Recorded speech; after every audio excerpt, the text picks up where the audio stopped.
Wow. Aren't they amazing? Which way is it going? Up. To the hill, right?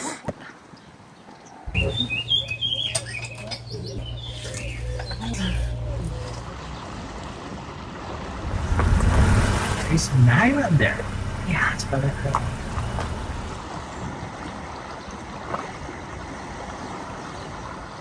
Mani is quite a special place within Greece. It was never really occupied by any foreign conqueror. In the northern part of Mani, where we are now, you had few clans that became so powerful that established themselves as almost feudal lords. Here you had one of the most historic clans, which claimed its descent from the last Byzantine emperor himself. And this house is essentially their customs house. Because they were pirates and they were involved into trading as well, you know, they had a need of a customs house. This is a complex of buildings, and it comprises of 3 buildings: the watchtower, the actual customs house together with its small church, and this island here, which is a fortified island, and it had a structure, half of which is collapsed into the sea, basically. So what do we see back there? So back there you have fortifications, so they would have cannons up there and they would use to sort of blockade any enemy vessels that try to approach. It's almost like the island of the Count of Monte Cristo. Yeah, exactly.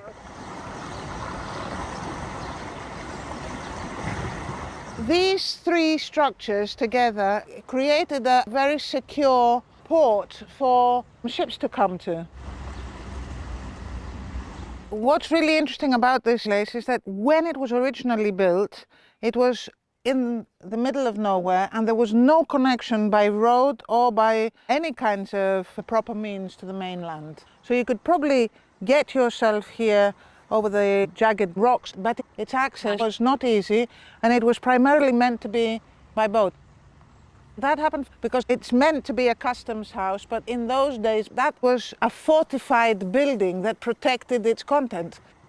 So the Maniacs, what they did is basically they were pirates, so they were paid not to pirate, but at the same time they set up what they called customs houses, in which for a significant fee would actually store goods and then give them to the people who had bought them. So they would both storing of the goods, but also they would keep the money until they would secure the actual deal. You can see bits and pieces of how the old coast used to look like, very rocky. And you can see that there is no connection between this and the rest of the peninsula. So before it was its own little island. Yes. So it would have come across by boat. They would have come across by boat. This jetty was built, this concrete jetty was built in the 60s. Okay. Okay, so up until then, the whole building was just standing on the actual bedrock. Most probably it was built in 1791, and this is before Greece existed as Greece, you know, like Ottoman Empire period. Yeah. And this was built because the clan that ruled in this area, who descend directly from the Byzantine emperors, according to popular myth, but they were very, very powerful, and they struck deals that commerce should come through here, and they built this custom house in order to accommodate basically a situation in which they blackmailed people, because they would either pirate them or you come through the customs house. So it was built in stages, so they obviously, they did well and then they extended. The original house is probably this building. Okay. Was this, then they added that, and then they connected these two. So this area here was the most protected of the lot. This is where all the goods would be brought in and then brought out. And if you look up the top of that tower, there are these funny little holes at the top. They're shooting holes. You will see very many shooting holes because it's what they did, basically. That's how they protected it. So there's shooting hole there. And this obviously was a protected area. It was totally found on bedrock, so the boats could come pretty close. They would come as close as they could. And then everything was put in there and then protected. This is a later addition in which they added a permanent access to the upper floor, because the upper floor didn't have permanent access. It was accessed through temporary solutions that they could then pull up in order to protect the people who were inside the upper level floor.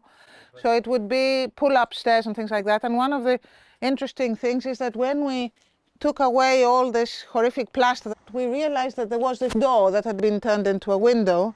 It had a balcony of sorts that you could then have some kind of drop ladder or something that you would allow access. So it was hard to get inside. It was, I mean, this was a fortified building. So, I mean, it was impossible to enter if you weren't allowed to. One thing that did happen is that in the 60s they built this jetty. They actually buried the building to protect the building to a certain extent under concrete until approximately this height here. So we removed all that and we found that they had even originally built this protective foundation thingy in front of it. And protect it from water, waves. From water, waves, and the force of the water and the waves.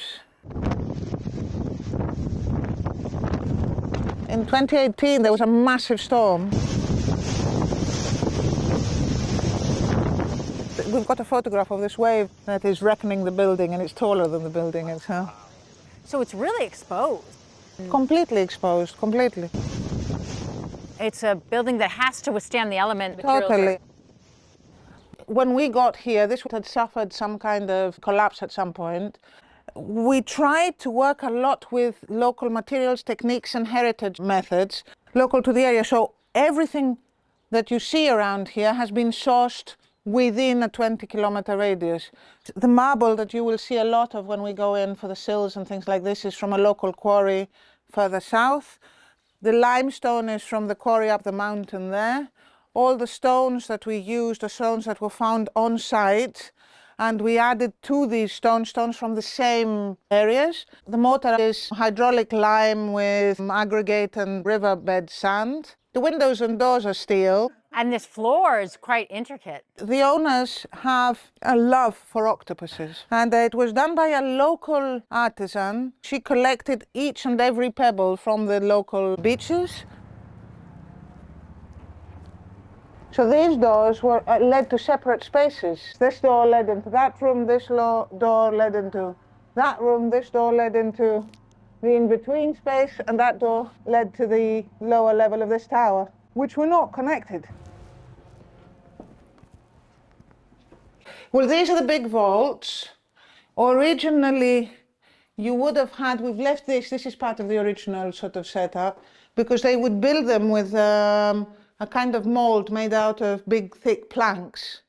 And then they would build them over the top. So you would see the natural mortar that they would use, much more than you did now. But when we got our hands on it, it was already in a really bad condition, so we could only save this part of it.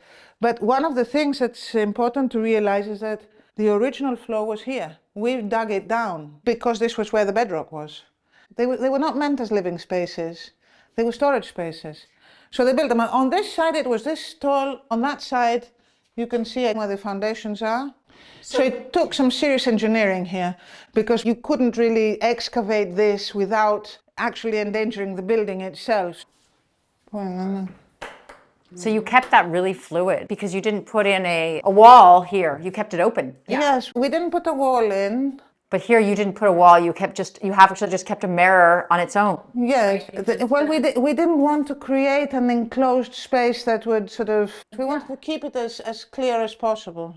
Right. Even the shower, you continue with the stone and the wall and the foundation even. Is that the old foundation? Well, it used to be the floor level was here. Yeah. So we've dug away all this, but we had to keep that as a bit of a foot of a foundation for the actual stonework. And now it's your shelf. Yes, and now it's a shelf, exactly. The owners wanted to turn this into a home, holiday home. They have 3 children, so they needed quite a lot of bedrooms and things like that. And this is private property, so they bought it off the original owner and then had to convince the authorities that despite the fact that this is a listed building with what seems to be a public character, it was in fact a private building and therefore could be turned into a home. And then you have the local community who believed that this building was part of their culture and their history, and they were very skeptical in the beginning. And you have a fourth party, which was the fishermen. The fishermen were worried about access to their fishing yeah. boats. From the very beginning, they were very worried that once we had completed the restoration, we would cut them off from the quay. But now they're quite happy because they're using electricity and taps. Yes, they got electricity and water from the owners. So in the end, I mean, this whole project was about getting everyone what they wanted and making everyone, and it worked. I think it did work. This space, when we found it, it had this rather nasty steel window thing going on. It was used as storage as well, but that meant that we could use it as space. And so we opened it up. It's an office right now. Well, the idea was that we worked with a very strict palette of materials. When it came to desks and things like that, we decided to use glass as being the least invasive and also as reflecting the color of the sea itself. So it has the feeling of continuation. But here you can also see the local marble that we used. We chose the boulder from which it was all cut. And talking of local materials also, all the timber that we've used is olive wood. The drawer is green inside because then we had to bring in the color of the sea. Can you see this? This is a photograph from the 60s, by the way, so it's already the building is 2 centuries down the line from when it was originally built. There's the watchtower, the monastery church on the little island, and there is the customs house already having lost the roof. But as you can see, it's all founded directly on the bedrock there.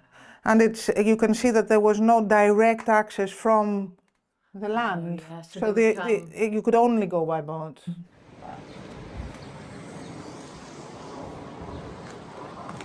One thing also is that you must remember that all these spaces were isolated between them for fortification purposes. So we actually cut through these walls to create the connection. And so that's the idea. The idea is that you can see the actual cut. But as a result, we decided to design doors that didn't have any frames so that we could show off this. So these are doors that don't have, they're frameless pivoting doors, in order to retain the clear-cut incisions into the existing building. Yeah. Now this is, stainless steel is one of the other materials that we've used quite a lot. So this is a reference to, of course, boats and sailing. This is the fourth material. So you've got the floor, you've got the olive wood veneer, you've got the stainless steel, and you've also got the green color, which is a reference to the actual sea and things like that. We tried not to actually touch things, so we sort of place things in the space to make it a separate entity as such, in order to allow the visual connection of the whole sort of vault. The idea was that you can actually understand where you would have been 100 years ago. And to make sure that you realize that these connections between the spaces didn't exist, because that's very much the character of this fortified building, that you had these very well secured spaces that they would use as storage.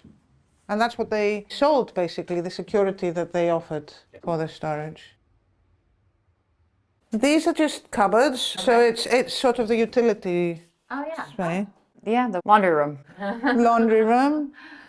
This is a cupboard. Yeah. Closet. Okay. Yeah. Closet. Very functional. Yeah. And then this is part of the original house. Oh, yeah. So this is an actual olive tree trunk.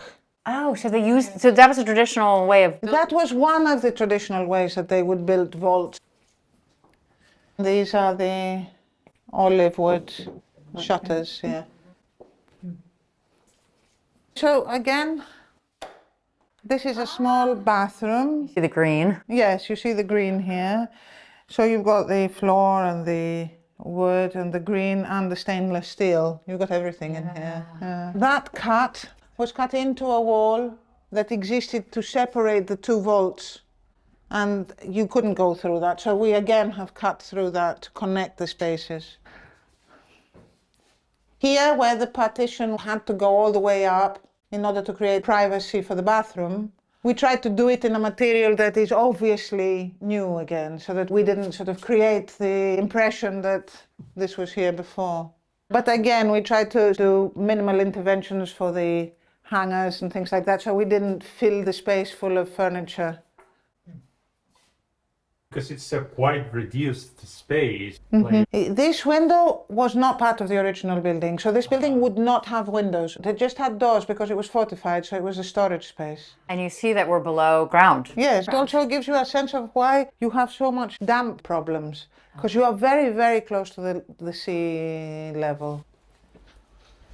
So we're going through another door that we've created, connecting to this space, and this is yet another octopus. That's great. And again, we're going through a door that we created to connect to the lower level here. You created a whole platform. Yes, and you've got storage under the platform. It's actually 2 mattresses.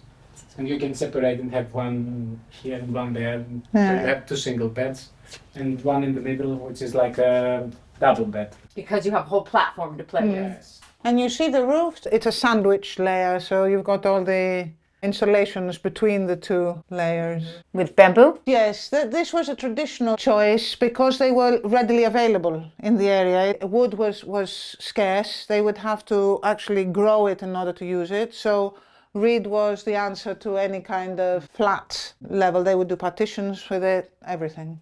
And you know, this carpentry has been used to actually, it contains the heating system. All integrated, yeah. The stairs were the biggest challenge to get approved, connecting the 2 levels, because originally the building didn't have connected levels because it was this fortified lower level and the upper level. We also needed to connect to the backyard because there was no exit to the backyard. So now we're walking up to the ground level here. We're walking up to the ground level in order to exit onto the very little outdoor space that they own, because otherwise the footprint of the house is actually the limit of their property. We introduced the olive trees here and the decking to sort of create some kind of privacy, because one of the choices that we made early on was that we were definitely not going to put a boundary wall around it. No fence at all. So the idea being that this never had a fence, and that if we did introduce a fence, in a way we would be excluding the local community and it would create a completely different feeling. So in order to give a sense of space and privacy and to stop people from just gallivanting in, we create this floor. Underneath this floor, there is sewage, so you've got waste management under here. You have water reservoirs, and underneath here you also have the basic mechanical room. So this is all underground, and of course again much lower than the sea level, or reaches the sea level to a certain extent. So talking again of shooting holes, that is what is called a cage, kluvi in Greek. And that cage, you would have men crouching in there and men standing in there, and they could stick their guns through these holes and shoot in all different directions. Go into the cage corner there. The fun fact is that this doubled as a loo. And so when we started off, there was a hole in the floor as well. No. Yes. So you made little windows out of the old shooting holes. Smallest windows I've ever seen. So this top room was what? 2 things. It was home to the customs officer, who was a privately engaged person who worked for the very strong family. When we got here, it was divided into 6 or 7 smaller rooms. So when we started to remove all the mortar and things like that, we found that there were all these niches that had been built in, because when this corner collapsed, they built in this window completely, they built in this niche, they built in that niche. So when we started to remove all the mortar, we found all these extra niches here or there. And why would they have had these niches? These niches, when they were built originally, were probably part of the economy that they would do for stones, and also probably used to have shooting holes and things like this, Okay. which we don't see anymore. Yeah.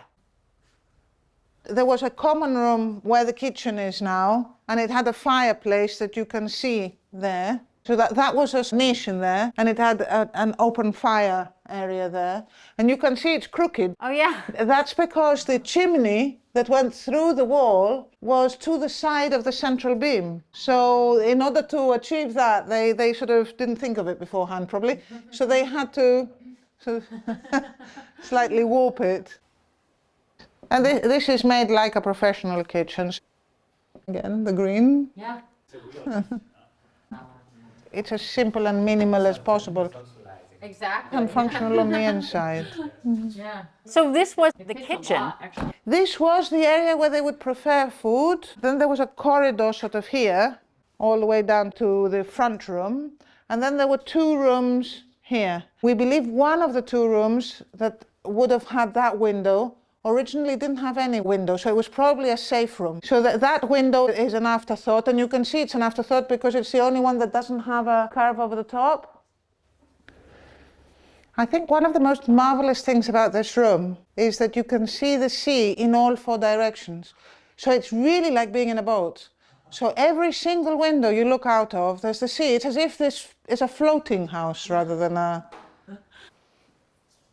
You almost feel like you're in it. You're in the sea, yeah. Because it just comes right up to the windows and the rocks are there, and you're sort of part of the... Yeah. So you could see how the water would just come right up to the house. Completely.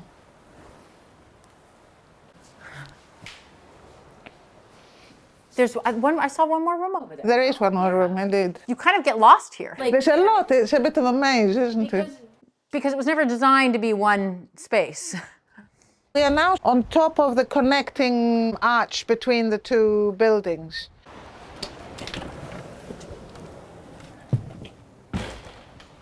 This is my favorite room. And I think in this room you can probably see the connection between the green and the sea, better than any other room at least. The division here is the stainless steel division. Above there is all the fan coils and everything. In here, you got the shower and the quirky little toilet that the owners found, which is a corner loo. Isn't that great? And there's the corner sink as well that matches. So here you do feel like you're on... This is totally like you're in a boat. You feel like you're sailing. If anyone's been sailing, they know what the feeling is. You know, you open a window and something else slams. Well, this is the room where this happens. Not only that, but you can also see the sea from all different directions. So everywhere you look, you can see out onto different aspects of the sea and different orientations. So you would get the sunset, but you would also get a sort of much more protected east view. In the morning, you get the sun in from there. It's beautiful. Oh, it's just tiny. Yeah. So this is where a wave came right up to the... Yes, it looks like there's a lot of space between the sea and the house. In reality, when it storms, this is completely open to the elements. So it brings in an enormous amount of weather. And you can see from the jetty, the jetty used to go all the way to the end of those stones. Yeah. And it's been crushed by the waves over the years, since the 60s, that is. And this building has been standing for 200 years. So it has to be rugged. It has to be part of what is natural for the area and what has withstood the test of time, basically. Yeah. Because otherwise it just doesn't work. You need it to be like that. And you need the materials to work. Oh, this is, by the way, we used the old recipe for the mortar. So it has no cement in it. It has hydraulic lime, riverbed sand, and all sorts of other natural aggregates. And so it forms a kind of porcelain, if you like. It's breathable and it's also water repellent. So it's the natural thing to use because of proximity to the sea. There's something about this building that is just so simple and founded and sure of itself. Being around it, you feel that instead of it sort of adapting to the people adapt to it. I even think people will change the way they dress if they live in this building in order to work with it somehow. But it's also the air and the elements and the sea. So great.